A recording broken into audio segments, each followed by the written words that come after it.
Bonjour à toutes, bonjour à tous. Aujourd'hui, dans ce nouveau cours Code de la route, le permis libre, nous allons aborder le thème le conducteur. Nous allons particulièrement parler de qu'est-ce que conduire. Conduire est une tâche difficile pour un conducteur. En effet, il faut savoir percevoir, analyser, décider et agir. C'est ce que l'on appelle le temps de réaction. En moyenne, il est de 1 seconde. Un conducteur confirmé analysera plus rapidement différentes situations par rapport à un nouveau conducteur. Néanmoins, ce temps de réaction peut varier en fonction de notre état de santé, si on a consommé de l'alcool ou des stupéfiants, mais aussi des médicaments ou si on est malade. Il faut également une bonne connaissance de son véhicule. En effet, il faut savoir où se trouvent les différents niveaux à effectuer, mais aussi savoir où se trouve la pédale d'embrayage, de frein et d'accélérateur. C'est ce qui est le plus important. Il est également important de rappeler que plus la vitesse du véhicule augmente, plus le champ de vision du conducteur rétrécit. S'il roule à 70 km/h, son champ de vision sera de 75 degrés. S'il roule à 100 km/h, son champ de vision ne sera alors que de 45 degrés. Pour pouvoir conduire un véhicule, je ne dois pas avoir un champ de vision inférieur à 120 degrés. En effet, si cela était le cas, je ne serais pas apte à conduire et à obtenir mon permis de conduire. Pendant la conduite, il existe différentes zones. Voyons tout d'abord la zone de contrainte. Une zone de contrainte est en forme d'entonnoir, c'est-à-dire que lorsque j'arrive, plus ça va, plus le danger est élargi. Ça me donne de l'espace pour pouvoir effectuer un éventuel écart. Ensuite, nous avons la zone d'incertitude. Une zone d'incertitude concerne en règle générale tous les véhicules, mais principalement les piétons et les cyclistes. En effet, je ne sais jamais ce qu'ils vont faire, d'où mon incertitude. Une zone d'incertitude est en fait quelque chose que je vois, mais je ne sais pas ce que la personne va faire. Un cycliste peut éventuellement faire un écart ou un piéton traverser au dernier moment. Ensuite, nous avons la zone de danger.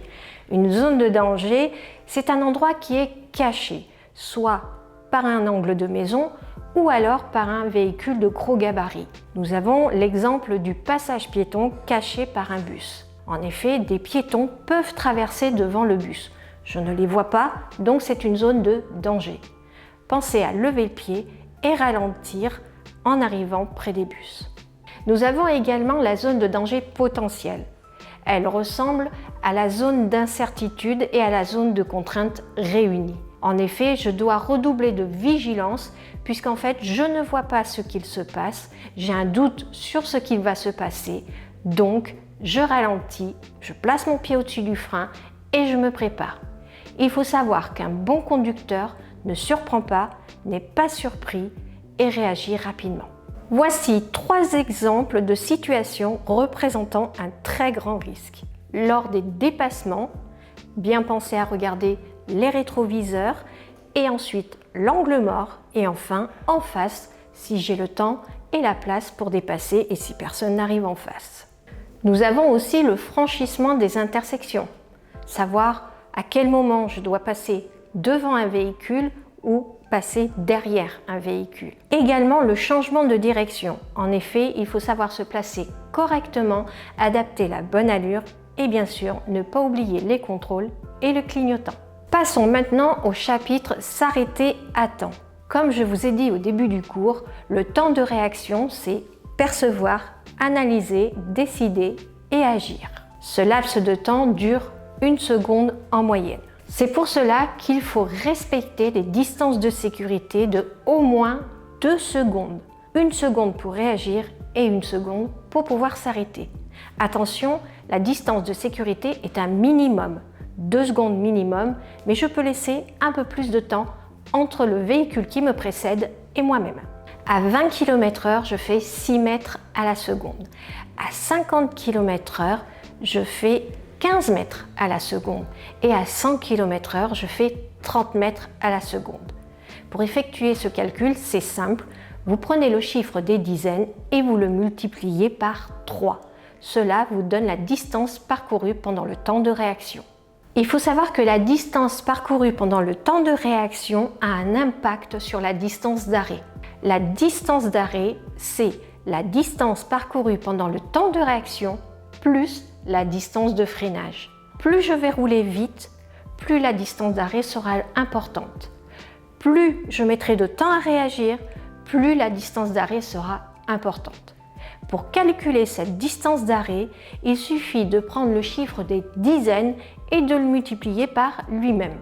Par exemple, à 50 km/h, je fais 5 x 5, 25 mètres pour la distance d'arrêt.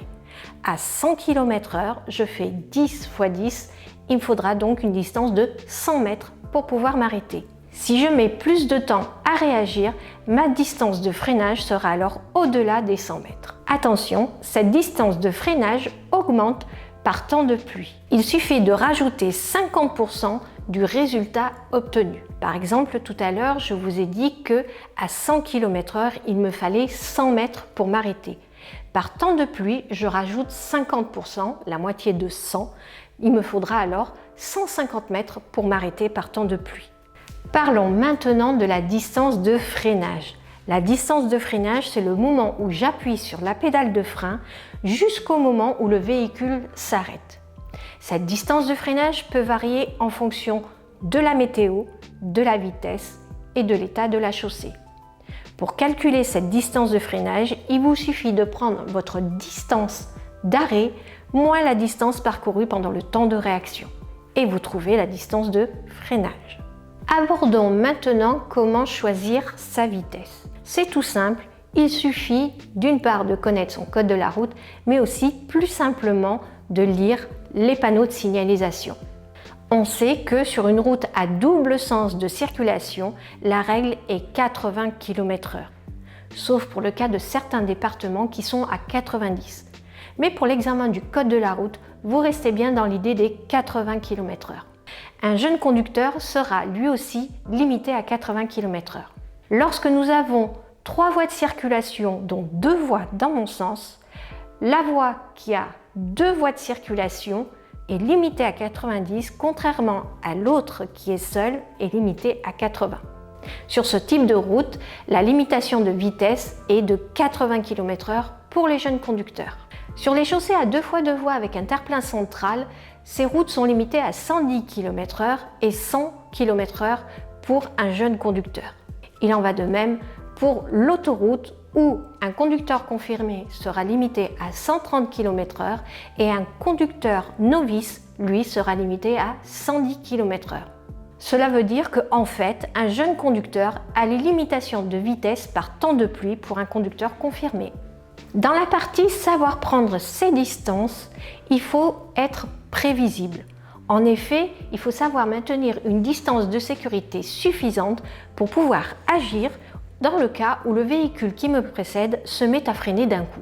On voit souvent sur autoroute un petit panneau, comme vous avez ici, avec un trait danger, 2 traits sécurité.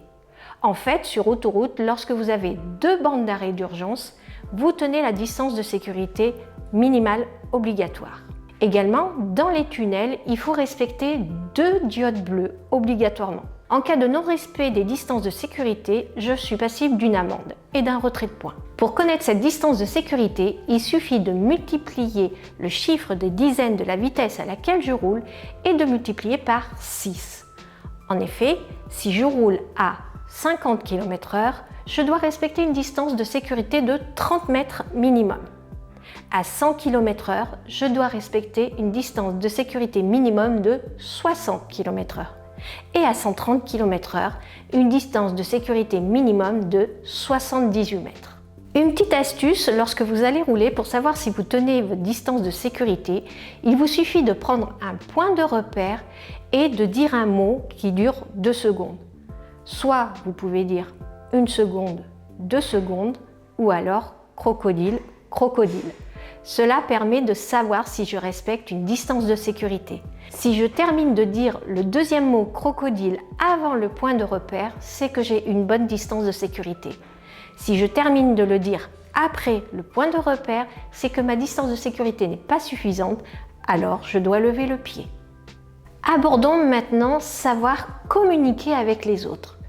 Il faut savoir se faire comprendre des autres usagers lorsqu'il y a un danger, lorsque je veux changer de voie. Par exemple, si je veux tourner à droite ou à gauche, bien sûr, utilisez le clignotant. C'est très important et ça évite les accidents. Ensuite, vous avez les feux de détresse pour avertir en cas de panne, danger ou d'un fort ralentissement, mais pas pour aller chercher sa baguette au boulanger du coin.